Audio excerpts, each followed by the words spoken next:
예, 다시 인사드리도록 하겠습니다. 저는 3일 회계법인 리스크 어슈런스 그룹에서 그 내부감사 업무를 총괄하고 있는 홍우식입니다.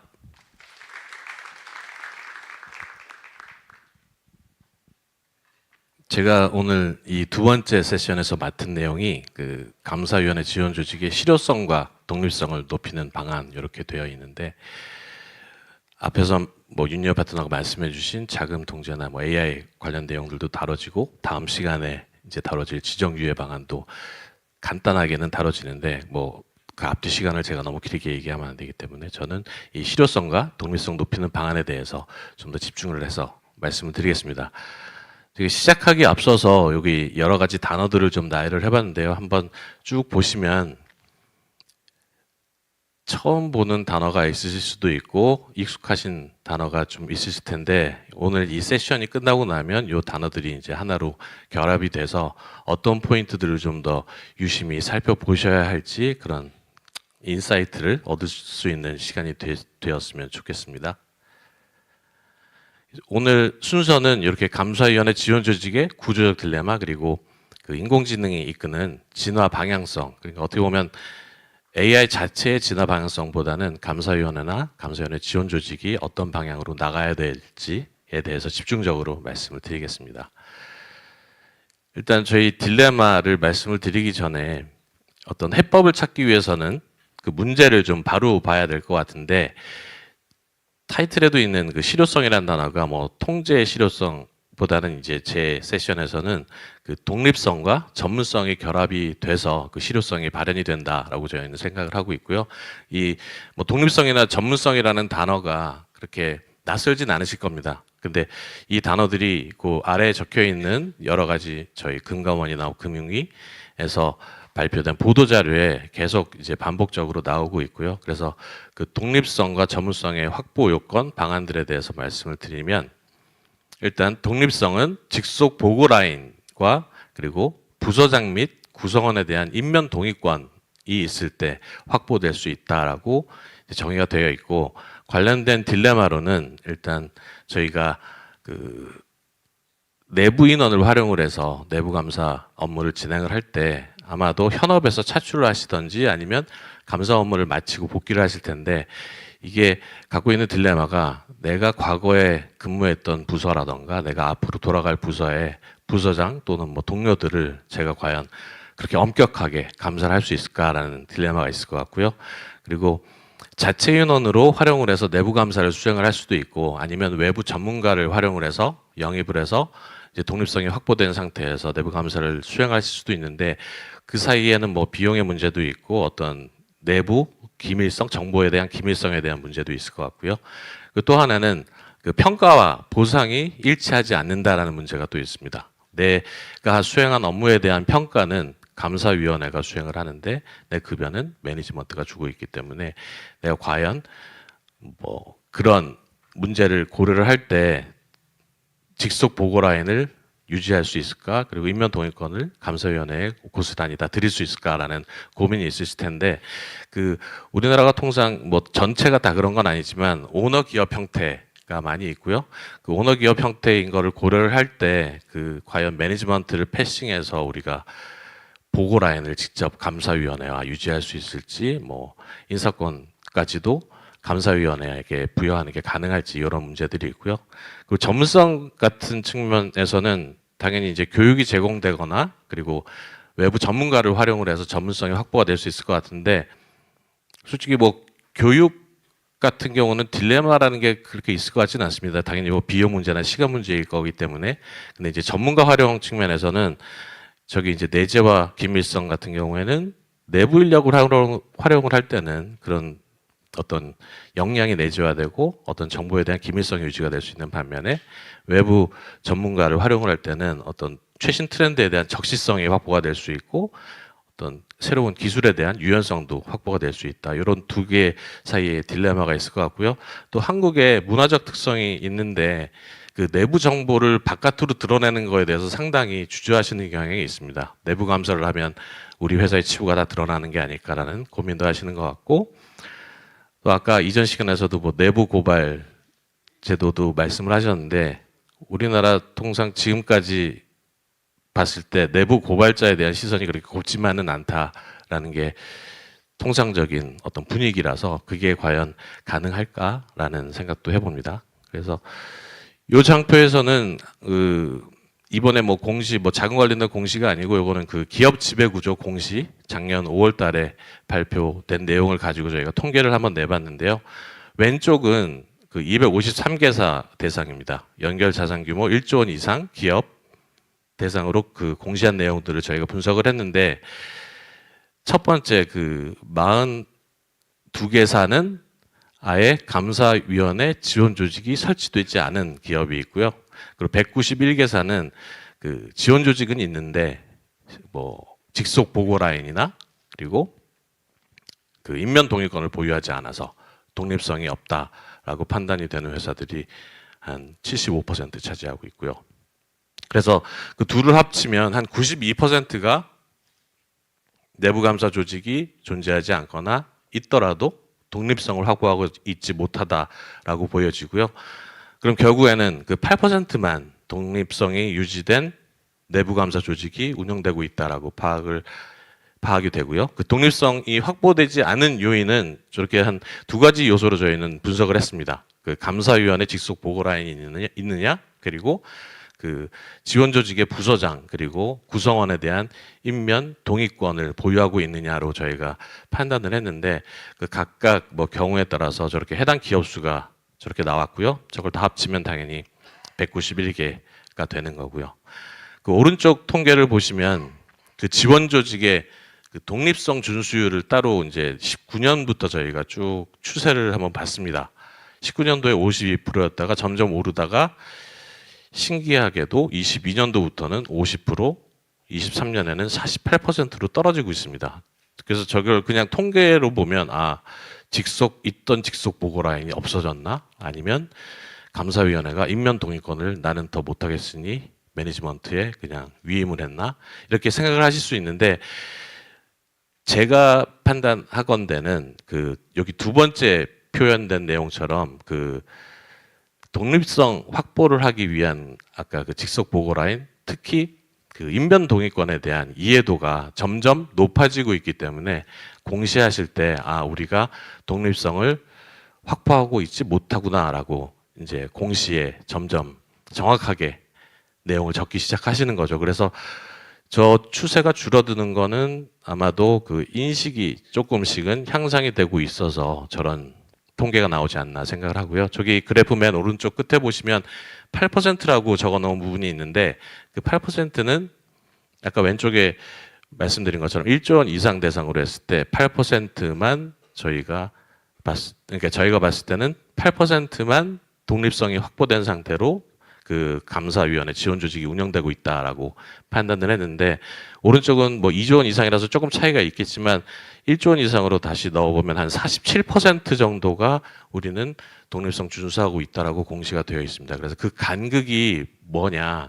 공시는 47%가 됐는데 저희가 공시한 내용을 보면서 다시 분류를 했을 때는 회사는 독립성을 확보하고 있지 못하다라고 판단을 저희가 한 게 8%입니다. 그래서 제가 예측하건대 내년에는 저 퍼센테이지가 더 떨어지지 않을까라는 생각을 해봅니다. 그래서 한 48%에서 8% 사이 어디쯤에선가 이게 만나고 그때부터 조금씩 다시 올라가는 추세를 보이지 않을까라는 생각을 해봅니다. 그리고 이 장표는 저도 이제 앞에 그 통계를 보면서 이게 우리나라가 규제 환경이 좀 약해서 이런 독립성이나 이런 것들에 대한 준수율이 떨어지는가라고 저도 그렇게 생각을 해왔습니다. 근데 실제 이 자료를 준비하면서 다른 나라들 현황을 쭉 살펴보니까 미국을 제외하고 다른 국가들도 대부분 우리나라와 동일한 환경을 가지고 있었습니다. 그러니까 규제 환경 측면에서는 금융기관에는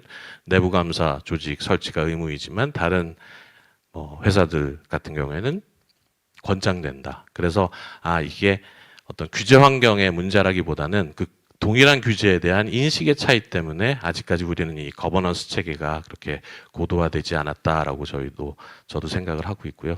그래서 이 장표는 그런 의미에서 그 현황을 한번 보여드리려고 준비를 했습니다. 그래서 제가 아까 처음부터 그 독립성과 전문성에 대해서 계속 말씀을 드리고 있는데 물론 이 단어가 그렇게 새로운 단어는 아니실 겁니다. 계속 독립성 확보해라, 전문성 유지해라라고 교과서에서 나오는 단어처럼 말씀을 들으셨을 텐데 이게 이제 뭐 속칭 뭐 우주의 기운이라는 게 있지 않습니까? 계속 작년부터 이런 내용들이 희한하게 계속 언급이 되고 있습니다. 각 기관에서 금감원이나 금융위원회 그리고 한국거래소에서 그런 내용들이 나오고 있어서 한번 환기 차원에서 쭉 정리를 해봤는데 작년 5월 달에 그 너무 횡령사고가 많이 나서 금감원에서 그 각 횡령사고들을 분석을 하고 그 원인들이 무엇이 있었는지 그 예를 들면 비사 같은 경우에는 자금관리 내규를 지키지 않았는데 그냥 내부 징계 처분만 하고 담당자를 교체하지 않고 계속 운영을 하다가 사고가 났다. 그리고 시사 같은 경우에는 감사를 형식적으로만 임명하고 실제 그 내부 감사 업무는 아무도 진행을 하지 않았다. 그래서 내부 감사 기능 부재. 이런 원인 때문에 횡령 사고들이 발생을 했다라고 이제 분석을 하고 이제 결과로 회사들이 체크해야 할 6가지 체크 포인트를 제시를 했는데 그중에 6번째가 내부 감사입니다.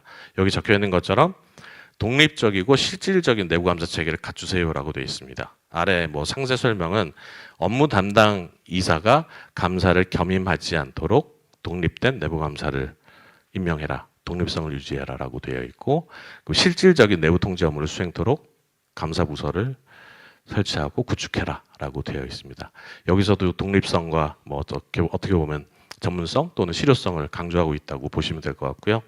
두 번째는 금융위원회에서 아마 이제 다음 시간에 이 지정 유예 방안에 대해서 좀 더 디테일하게 말씀을 드릴 텐데 저는 여기서는 뭐 그렇게 상세하게 저 유예 방안 자체에 대해서는 말씀 안 드리고 저 방안에서 과연 어떻게 언급이 되고 있는지 보시면 그 평가 영역 5가지 중에 감사 지원 조직 실효성이 250점 배점이 되어 있습니다.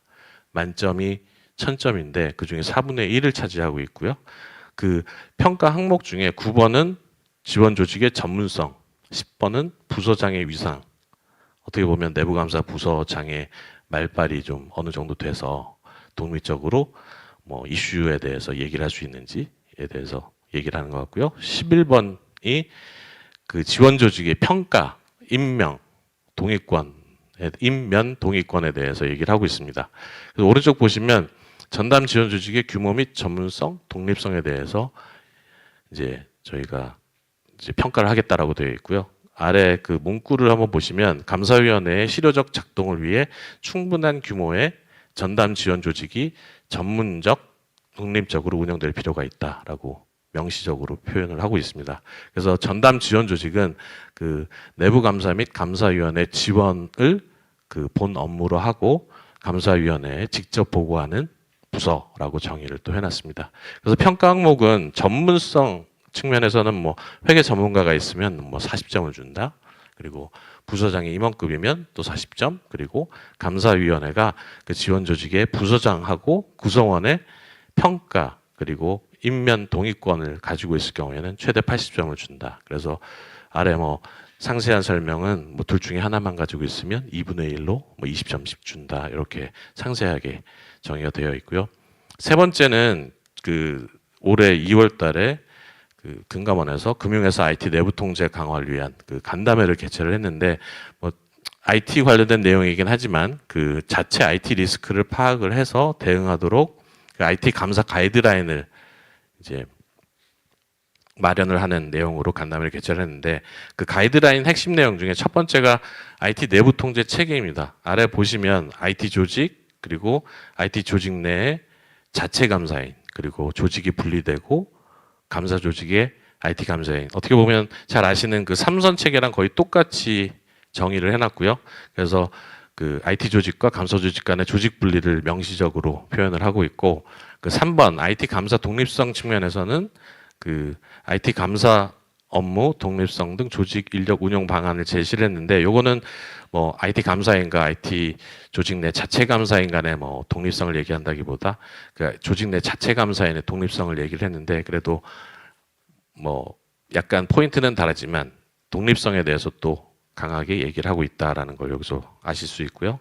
마지막으로 한국거래소 제가 아까 말씀드린 통계에서 보여드린 내용들인데 아까 48%, 뭐 정확히 하면 47%와 8% 간의 간극이 아마도 이 문제 때문에 발생하지 않았나 생각은 드는데 거기 세부 원칙 9번에 보시면 독립성과 전문성을 확보해야 된다. 그리고 감사기구 지원 조직에 대해서 설치 현황 그리고 독립성 확보 여부를 설명을 해라라고 되어 있습니다.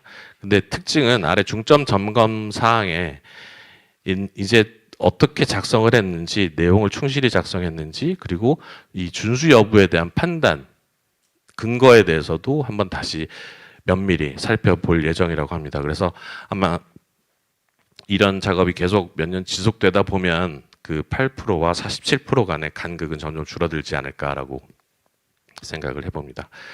그래서 독립성과 전문성 확보 방안은 다시 한번 정리를 해드리면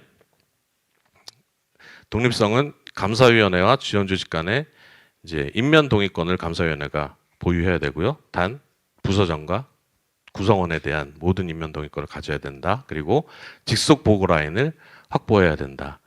이런 경우에 우리는 독립성을 확보했다라고 공시를 하실 수 있다라는 말씀드리고 전문성은 뭐 감사위원회 당연히 지원조직이 설치돼야 되겠죠. 감사위원회 자체적으로 그 다양한 영역의 전문성을 갖추는 건 쉽지 않기 때문에 당연히 지원 조직이 설치돼야 되고요. 그리고 구성원에 대한 지속적인 교육은 당연히 필요할 것 같고 뭐 내부적으로 이게 어떻게 소화가 되지 않은 경우에는 당연히 외부 전문가 활용해서 수행을 하셔도 될 것 같습니다. 그래서 22년도에 아마 서베이에서 나온 내용이 그 외부 위임을 거의 한 50% 가까운 회사가 그 외부 전문가를 활용을 하고 있고 그 이유는 한 76% 정도는 기술적 전문 지식이 부족하기 때문에 외부 전문가를 활용한다라고 되어 있습니다. 그래서 지원조직 운영 옵션은 저렇게 자체 수행, 콜소싱, 아웃소싱 여러 가지 형태가 있을 수 있고 감사위원회는 이런 지원조직 운영 옵션을 그 선택을 했을 때 이게 전략적으로 적정한지 한번 살펴보셔야 될 것 같고요. 그리고 뭐 콜소싱이나 아웃소싱처럼 외부 전문가를 활용을 하실 때는 뭐 그 활용의 정당성이라 그리고 그 어떤 뭐 해외 법인 다국적 기업일 경우에는 그 언어와 문화의 다양성도 한번 고려해 보실 필요가 있을 것 같습니다. 그래서 공시 사례에서 제 몇 가지 좀 잘된 사례를 뽑았는데 여기는 이제 독립성이 확보된 회사들입니다.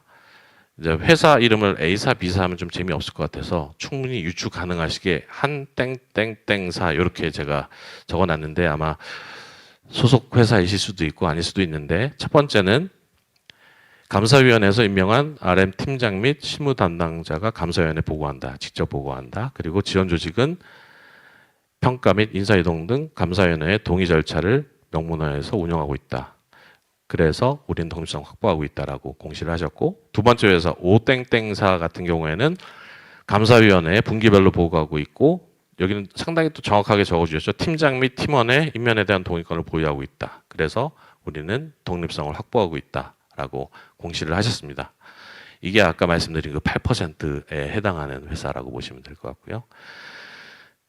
이 회사들은 이제 크 땡땡땡사인데 이 두 회사는 다 독립성 확보가 안 됐다라고 좀 어떻게 보면 정직하게 공시를 하신 회사고요. 보시면 그렇게 문제가 크진 않은데도 상당히 엄격하고 정확하게 공시를 하셨다는 걸 볼 수 있는 게 왼쪽 사례 보시면 감사위원장에게 경영진단실의 책임자의 하나여 동의권을 부여하고 있다. 나는 구성원에 대해서는 동의권이 없기 때문에 우리는 독립성이 확보되지 않았다라고 공시를 한 회사고요. 오른쪽은 유사합니다.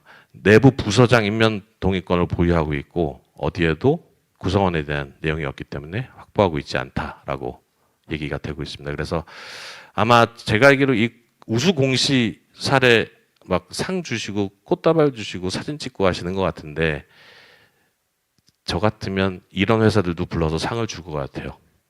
정확히 공시를 했기 때문에 이게 꼭 X라고 상을 주지 말라는 법은 없으니까 회사의 상황에 대해서 명확히 파악을 하고 그런 공시를 정확하게 하는 게 더 중요하니까 오히려 이런 회사들도 독립성 확보가 되지 않은 회사들 따로 불러서 꽃다발 주고 뭐 사진 찍는 경우도 있으면 좋지 않을까라는 생각을 하는데 아마 오시지 않을 것 같긴 하고요. 예, 여기까지가 제가 독립성 그 전문성에 대해서 말씀을 드렸고 두 번째는 이제 AI가 이끄는 진화 방향성에 대해서 말씀을 드리겠습니다. 다행히 제가 생각한 계획대로 정확히 20분 8초가 남은 상태라 진행을 하겠습니다. 제가 이 장표를 처음에 준비한 것은 아마 다들 느끼실 거예요. AI에 대해서 어떤 기술이 됐던 첫 걸음을 떼는 게 상당히 중요한데 이 첫 걸음이 상당히 중요하다라는 장표를 만들기 위해서 요 딱 떠오른 그림이 요 그림이었습니다. 요 발자국을 찾고 왼쪽에 이제 저 코멘트가 대부분 잘 아시겠지만 그 아폴로 11호 닐 암스트롱이 달에 착륙하면서 그 지직거리는 라디오 전파로 했던 얘기로 다 알고 계실 거예요. 그래서 이게 1969년에 달에 갔다는 걸 아직도 저는 잘 믿지 못하겠지만 그때 갔다고 하니까 저 사진도 찍었다고 하니까 저는 이제 활용을 하는데 이걸 만들다가 저도 처음 알게 된 사실이 이 발자국은 닐 암스트롱의 발자국이 아니었습니다. 뭐 알고 계신 분이 계실 수도 있겠지만 이거는 같이 갔던 버즈 올드린의 발자국이고요. 그리고 게다가 첫 번째 발자국도 아니다. 이거는 월면이 얼마나 물렁물렁한지 버즈 올드린이 한번 이렇게 밟아보고 그냥 자기 발자국을 찍은 사진인데 저희는 지금까지 모르겠습니다. 그냥 습관적으로 이게 월면에서 찍은 첫 인간의 발자국이다라고 생각을 하고 계셨을 텐데 나중에 뭐 말씀드릴 뭐 그 AI 관련된 할루시네이션도 이거와 좀 관련이 있지 않을까 싶어서 그냥 한번 말씀을 드렸고요. 이 두 번째 장표 특이점이 온다는 그 제가 뭐 AI 전문가는 아니기 때문에 세계 석학들이나 유명하신 분들이 어떻게 예상하고 있는지를 한번 말씀을 드리려고 장표를 마련을 했고 예전에 왜인지 모르겠지만 저도 영생에 대해서 상당히 관심이 많았기 때문에 이런 책이 나왔다고 하길래 사서 지금 책장에 꽂아놓긴 했는데 한 절반 읽다가 졸려서 다 읽진 못했는데 여기서 얘기한 내용이 2045년에 기술이 인간의 능력을 넘어서서 영생이 가능한 시기가 올 것이다 라고 예측을 했습니다. 그래서 2045년까지 난 살고 있으면 영생을 할 수 있지 않겠나라는 생각을 하면서 되게 기쁜 마음을 가졌었는데 이게 그 레이 커즈왈이라는 분이 쓴 책인데 지금 아마 구글에서 일하고 계시는 걸로 알고 있는데 작년에 팟캐스트에 출연하고 그 Singularity is Nearer라고 해서 속편 특이점이 온다의 속편을 내셨는데 그 책에서는 말을 바꾸셨어요. 2029년에 특이점이 온다.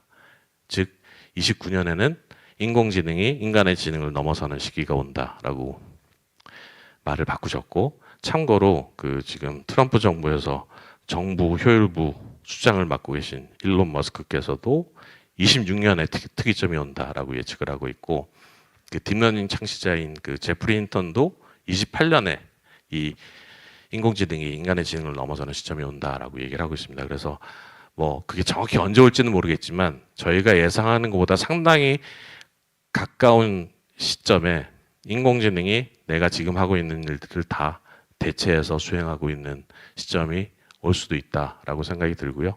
그래서 저희가 지금 빨리 준비를 해야 된다라는 말씀을 드리는 게 이 장표도 비슷한 의미입니다. 제가 작년에 어디선가 강연을 할 때도 이런 뭐 대용량 데이터, 단순 반복 업무, 효과성, 효율성 등 관련해서 자동화된 툴이 많으니 이런 걸 활용을 하시면 저런 기대 효과를 보실 수 있다. 그래서 최대한 활용을 많이 하시는 게 좋지 않겠냐라고 말씀을 드렸는데 불과 몇 개월 사이에 이 AI가 나오면서 그 익스펙테이션들이 다 하나로 통합이 되고 있다라고 저는 보고 있고요.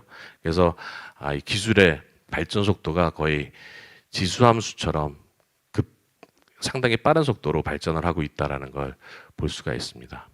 그래서 여기서는 저희가 뭐 AI 기술의 적극적 활용 당연히 몇 가지 보여드릴 텐데 말씀을 드리고 아마 오늘 여기 오신 분들은 감사위원회나 그 지원 조직 아니면 컴플라이언스 조직일 텐데 이 AI 활용과 관련된 리스크에 대해서 또 어떻게 대응해야 될지 두 가지로 분류해서 말씀을 드리겠습니다.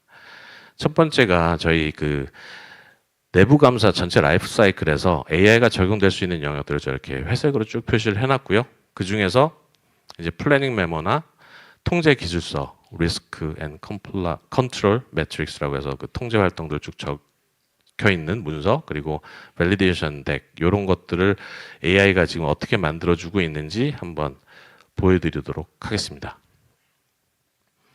이게 당연히 이제 AI를 써야 되기 때문에 프롬프트 쓰고 어느 뭐 기초가 되는 문서나 그런 것들은 입력을 해줘야 되겠죠. 그래서 프롬프트를 넣고 generate 누르면 이렇게 플래닝 메모를 작성을 해줍니다. 내부 감사 플래닝 메모를 쭉 작성을 해주고요. 당연히 이거를 최종본이라고 생각을 하시면 안 되고 당연히 드래프트 버전이라고 생각을 하시고 이거 이제 손을 가다듬 이렇게 약간 손을 대셔야 될 텐데 그래도 이런 드래프팅을 미리 해주면 그 시간 동안 저희는 충분히 다른 일에 더 집중을 할 수 있겠죠. 예. 그래서 이걸 한번 보여드렸고요. 두 번째는 그 HR 페이롤 프로세스의 웍스루 그 추적 시사 웍스루 문서를 입력을 하고 저게 프롬프트를 날릴 경우에 이제 RCM 아까 말씀드린 통제 기술서를 AI가 어떻게 만들어 주는지를 한번 쭉 보여드리겠습니다. 그러니까 뭐 양식을 따로 안 넣고 표 형태로 작성을 해달라고 했기 때문에 이렇게 표 형태로 쭉 작성을 해주고 있습니다. 그래서 뭐 리스크가 뭐고 통제 활동이 뭐고 테스트 절차는 어떻게 되는지 이렇게 AI가 자동으로 생성을 해주고 있다라는 걸 보시면 될 것 같고 다음은 validation deck라고 해서 이제 뭐 평가 그 슬라이드를 만드는 건데 이제 payroll RCM 넣고 그 validation deck 템플릿 넣어서 이렇게 프롬프트를 적어서 생성해 달라고 하면 이렇게 보고서 형태로 쭉 드래프트 버전을 만들어 준다라는 걸 볼 수 있는데 계속 말씀드리지만 이걸 최종본이라고 생각하시고 그냥 쓰시면 안 되고 당연히 내용은 검토를 하시고 활용을 하셔야 될 걸로 생각이 됩니다. 그래서 방금 말씀드린 건 내부 감사에서 이제 어떤 부분에 이런 것들을 활용할 수 있는지 말씀드렸고 아까 첫 시간에도 말씀이 언뜻 나온 것 같은데 상시 모니터링 같은 경우에 옛날에 한때 상당히 유행을 했었죠. 룰 베이스드 모니터링이라 그래서 리스크 분석해서 시나리오 뽑아서 시스템에서 나온 데이터로 분석을 하는 건데 이게 이제 문제가 그 감도를 조정을 해줘야 되는데 그 계속 감도를 조정해 주는 게 한계가 있고 어떤 새로운 비즈니스를 시작을 했을 때 그 새로운 룰을 또 추가를 해야 되는데 그게 당연히 돈이 들어가고 비용이 들어가는 부분이라서 이제 요 AI를 활용을 해서 트랜잭션을 모니터링을 하고 그 상시 모니터링에서 그 시나리오를 룰을 자동으로 이제 생성해 주는 기능까지 제공을 하고 있습니다. 그래서 예전처럼 뭐 추가 비용을 들지 않고 거래를 쭉 모니터링하면서 어떤 시나리오가 더 필요할지에 대해서 얘네들이 이제 제시를 해주고 저희가 검토하고 활성화시키면 상시 모니터링의 새로운 시나리오로 적용이 되는 이런 툴도 있고요.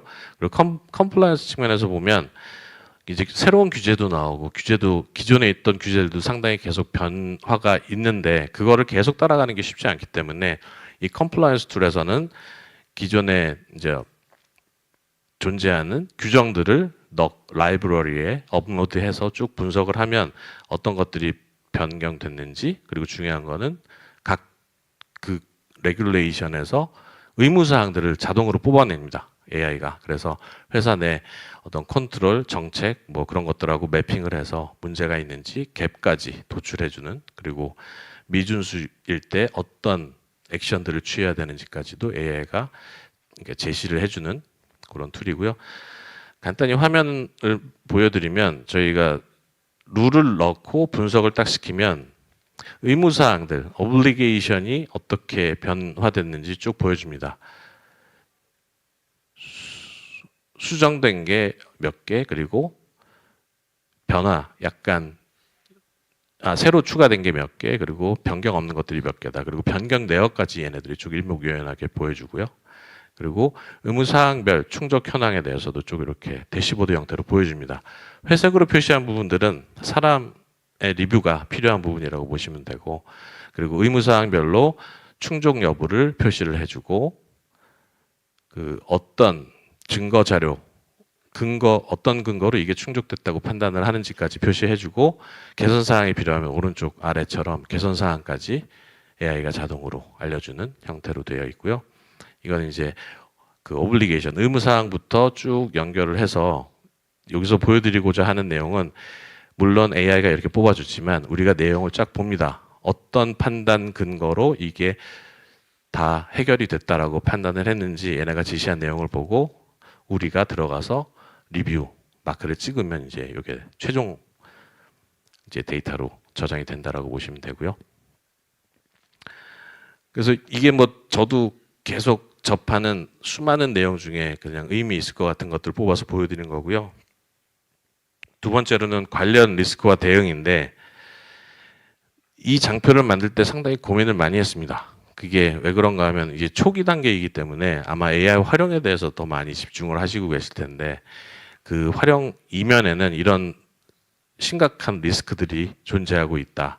그래서 뭐 왼쪽은 AI 관련된 리스크들이 쭉 있고 그래서 우리는 어떤 부분에 좀 관심을 가져야 될까? 아마 감사위원회나 지원조직 같은 경우에는 활용도 하셔야 되겠지만 이 리스크에 대한 대응을 어떻게 하셔야 되는지도 고민을 하셔야 될 텐데 그래서 중간에 적어드린 말씀이 제가 되게 단순하지만 상당히 고민을 많이 해서 적은 문구입니다.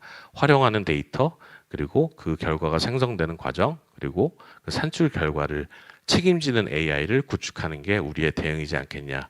그래서 아마 들어보셨겠지만 Responsible AI라고 해서 저기서 그런 단어가 나온 거고요. 이게 약간 어떻게 보면 개념적인 내용이라 좀 헷갈리실 수도 있는데 오른쪽에 그러면 그 Responsible 책임 있는 AI는 어떻게 만들 것이냐. 그래서 나온 내용이 Responsible AI 프레임워크를 활용을 해서 도입을 해라. AI를 도입을 하는데 그냥 막 도입하지 말고 저런 프레임워크를 기반으로 해서 설계 때부터 그 리스크를 최소화하는 원칙 그리고 신뢰도를 향상시키는 원칙을 고려해서 개발을 하자. 그러면 구축이 되는 순간에 당연히 리스크가 존재하지 않는 AI 환경이 구축되지 않겠냐라고 이제 어떻게 보면 교과서적인 내용을 다룬 거고요. 예전에 뭐 아시겠지만 SAP 도입도 보면 예전엔 도입하는데 급급했었고 다 도입이 된 후에 SAP를 도입할 때 어떤 리스크 고려해서 통제들을 심어라 이런 내용들이 나중에 대두가 되고 이제 지금은 아마 대부분 같이 고려를 하실 텐데 그런 비슷한 맥락으로 AI도 적용이 되지 않을까 싶긴 하지만 이게 어떻게 보면 원칙적인 내용이라서 말씀을 드렸고 그 AI 프레임워크가 저기 전략, 통제, 책임 영역, 핵심 영역으로 나뉘어 있는데 아마 여기 오신 분들은 전략과 통제 쪽에 좀 더 포커싱을 해서 고민을 해보셔야 되지 않을까라고 생각이 듭니다. 그래서 AI 리스크는 뭐 상당히 다양한 리스크들이 있을 수 있는데 이건 나중에 어떻게 보면 저희 그 요청하시면 자료를 보내드린다고 했으니까 요거는 그 자료를 보내드렸을 때 한번 쭉 보시면 될 것 같고요. 앞장에 있는 리스크들하고 내용은 거의 동일하다고 보시면 될 것 같습니다. 그래서 그걸 보여드린 이유는 그 상위 레벨의 뭐 리스크들도 이렇게 하위 레벨로 쪼개서 각각의 리스크에 대한 대응 방안을 고민을 하셔야 된다. 앞장에 6개였는데 여기는 왜 4개밖에 없냐라고 하실 수 있는데 그건 이제 예시로 이렇게 들어드린 거고요. 회사 상황에 따라서 그 하위 수준의 리스크들은 달라질 수 있다라고 보시면 될 것 같습니다. 그래서 지금까지 뭐 Responsible AI를 처음 들어보신 분들도 있을 거고요. 근데 이게 저도 처음에 들었을 때 이게 뭐지 싶었는데 바꿔서 저도 생각을 해봤습니다. 책임 있는 AI의 반대는 책임지지 않는 AI. 내가 내놓은 답에 대해서 아무 책임도 지지 않고 내가 활용한 정보나 데이터에 대해서 어떤 뭐 보안이나 저작권에 대한 고려하지 않은 그런 AI는 저희가 당연히 바람직하지 않다고 생각하기 때문에 이런 책임 있는 AI, Responsible AI를 계속 화두로 말씀을 드리고 있는 거고요. 그 Responsible AI를 구축하기 위한 방안이 그 Responsible AI 프레임워크라고 보시면 될 것 같습니다. 그래서 아래 그 문구는 제가 말씀으로 드리는 것보다 한번 쭉 전체 풀 센텐스를 읽어보시면 조금 더 개념이 명확하게 잡히실 것 같은데 설계 단계에서부터 그 Responsible AI 원칙을 적용을 해서 구현과 동시에 리스크가 존재하지 않도록 하는 도입 방안이다. 어떻게 보면 선언적인 문구죠. 가장 바람직한 교과서적인 내용인데 아직까지는 저 정도 수준은 안 되고 있지만 앞으로 뭐 조만간 이제 이런 프레임워크를 기반으로 해서 AI가 개발되는 시점이 빨리 와야 되지 않을까. 그리고 그 시점이 올 때까지는 적어도 뭐 컴플라이언스나 감사위원회 지원조직 입장에서는 저 전략 영역하고 통제 영역은 조금 더 유심히 사후 약방문 같긴 하겠지만 그래도 들여다보셔야 이 AI 활용과 관련된 리스크에 대한 제대로 된 대처가 되지 않을까라고 생각을 해봅니다. 그래서 저희 이 세션 서브 제목으로 AI에 따른 진화 방향성이라고 했는데, 감사위원회나 지원 조직 입장에서 지원 방향성에 대해서 한번 고민을 해봤습니다. 그래서 지금 제 머릿속에서는 이렇게 4가지 정도가 떠오르는데, 이제 역할의 전환이 될 것이다. 최근에 계속 나온 얘기가 AI 에이전트, 사람이 하는 일을 거의 따라서 해주는 AI 에이전트 개념까지 이제 나오고 있는데, 팀원을 대신하는 AI 에이전트를 이끄는 리더가 중요한 시기가 곧 올 것이다. 그래서 어떤 팀원보다는 3선의 리더 역할을 할 수 있는 인적 자원을 확보하시는 게 중요하지 않겠냐. 물론 능력 있는 팀원들도 필요하겠지만 그런 팀원들을 이끌 수 있는 리더가 오히려 더 중요한 상황이 된다. 그리고 관리 대상의 확대, 팀원을 관리하는 걸 또 포함해서 아까 Responsible AI 프레임워크에 나온 전략 및 통제 영역에 대한 점검도 이제 상당히 저희가 HR 관리하듯이 관리해야 되는 영역이 아닐까라고 생각이 들고요. 그리고 감사 효율의 극대화 부분에서는 아까 자동화에서도 말씀드렸지만 저희가 항상 효율성과 효과성 간의 트레이드 오프 때문에 둘 중에 하나를 포기해왔던 게 저희의 슬픈 현실이었는데, 이 자동화나 AI가 활성화되면서 효율성을 그렇게 희생하지 않고도, 아니면 효과성을 희생하지 않고도 둘 다 극대화시킬 수 있는 환경이라고 저는 생각을 합니다. 그래서 효율성이 극대화되는 것을 활용을 해서 저희는 당연히 리얼 리스크에 이 휴먼들은 더 집중을 할 수 있게 될 것이고요. 그래서 비용도 절감이 될 것이다. 근데 비용이 그대로 유지된다라고 하면 당연히 저희가 감사로 커버할 수 있는 영역이 훨씬 더 넓어지겠죠. 그런 효과가 있을 것 같고요. 그리고 마지막으로 적혀 있는 저 지식과 권한의 집중은 상당히 어떻게 보면 슬픈 얘기인데 일단 저렇게 좋은 단어로 표현을 했습니다. 밑에 적혀 있는 것처럼 AI의 지원을 받는 소수의 전문성이 강조되고 책임이 집중되는 환경. 좀 다시 말씀을 드리면 AI를 활용을 제대로 하실 수 있는 분들, 소수의 분들이 살아남고 그분들한테 좀 책임이 더 집중이 되는 환경이 되지 않을까라고 생각을 해봤습니다. 아까 제가 처음에 요 단어들을 쭉 나열을 해드렸는데 열심히 들으셨으면 요 단어들을 이제 줄로 연결하시는 게 가능할 텐데 정답은 이렇게 드리겠습니다. 그래서 항상 피시본 차트나 루트 커즈 분석할 때 가장 끝선에 있는 게 위험하다고 하지 않습니까? 그래서 따라가다 보니 3선 모델 위에서 우리 직속 보고 라인이 언급이 될 거고요. 전문성에서는 교육과 전문가 활용, 그리고 인면 동의권에서는 부서장과 구성원에 대한 인면 동의권이 필요하다. 그리고 Responsible AI는 Responsible AI 프레임워크를 바탕으로 리스크가 존재하지 않는 AI가 구축이 되는 게 맞다. 오늘 제가 준비한 내용은 여기까지고요. 1분이 남았는데 1분 동안 그냥 서 있기는 좀 어색하기 때문에 먼저 인사를 드리고 내려갈 텐데, 뒷장에 나중에 자료 보시면 생성형 AI 관련된 리스크도 좀 참고로 넣어놨으니까 나중에 이 자료 받아보시면 참고해 주시기 바랍니다. 경청해 주셔서 감사합니다.